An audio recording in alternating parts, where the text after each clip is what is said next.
Doctor ortho, अब दर्द भी घुटने टेकेगा। उत्तर प्रदेश में आगामी विधानसभा चुनाव को लेकर सियासी हलचल तेज हो चुकी है।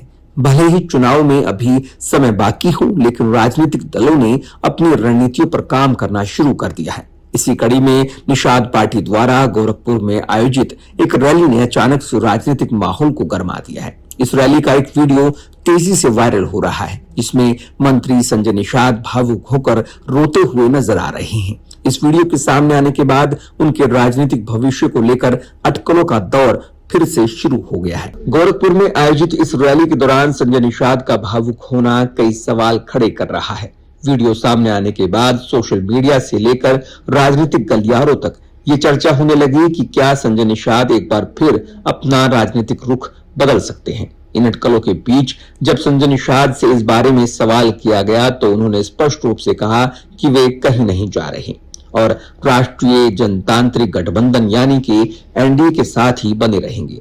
उन्होंने कहा कि समाजवादी पार्टी ने उनके लिए पहले ही अपने दरवाजे बंद कर दिए थे, जिसके बाद उन्हें मजबूरन भारतीय जनता पार्टी के साथ आना पड़ा। संजय निषाद ने अपने पुराने राजनीतिक संबंधों का जिक्र करते हुए बताया कि वे पहले समाजवादी पार्टी के साथ जुड़े हुए थे। हालांकि उनके अनुसार पार्टी ने उन्हें उचित सम्मान और अवसर नहीं दिया, जिसके चलते उन्हें वहां से अलग होना पड़ा। उन्होंने दोहराया कि वर्तमान में उनकी पार्टी भारतीय जनता पार्टी के साथ गठबंधन में है और आगे भी यही स्थिति बनी रहेगी। रैली के दौरान संजय निषाद ने आरक्षण के मुद्दे को भी जोर शोर से उठाया। उन्होंने कहा कि निषाद समाज लंबे समय से अपने अधिकारों के लिए संघर्ष कर रहा है और उनकी पार्टी का मुख्य उद्देश्य इस समाज को उसका हक दिलाना है। उन्होंने केंद्र सरकार और प्रधानमंत्री नरेंद्र मोदी की तारीफ करते हुए कहा कि वर्तमान सरकार समाज के वंचित वर्गों को मुख्य धारा में लाने के लिए काम कर रही है। हालांकि उन्होंने ये भी स्पष्ट किया कि आरक्षण का मुद्दा उनके लिए सर्वोपरि है और इस पर सरकार को गंभीरता से विचार करना चाहिए। उन्होंने बीजेपी से अपील करते हुए कहा कि निषाद समाज को अनुसूचित जाति यानी कि एससी का दर्जा देने की मांग पर सकारात्मक कदम उठाया जाए। संजय निषाद ने रैली में विपक्षी दलों पर भी तीखा हमला बोला।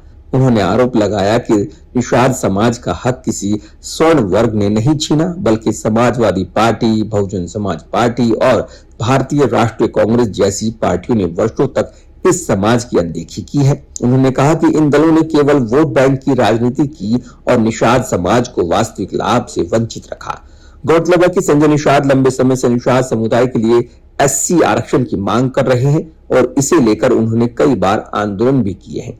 उनकी पार्टी का मुख्य आधार भी इसी समुदाय में है और वे इसे एकजुट करने की दिशा में लगातार प्रयासरत हैं।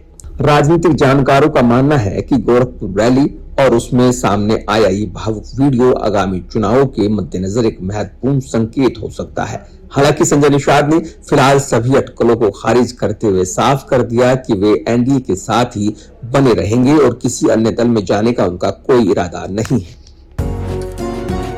डॉक्टर ऑर्थो, अब दर्द भी घुटने टेकेगा।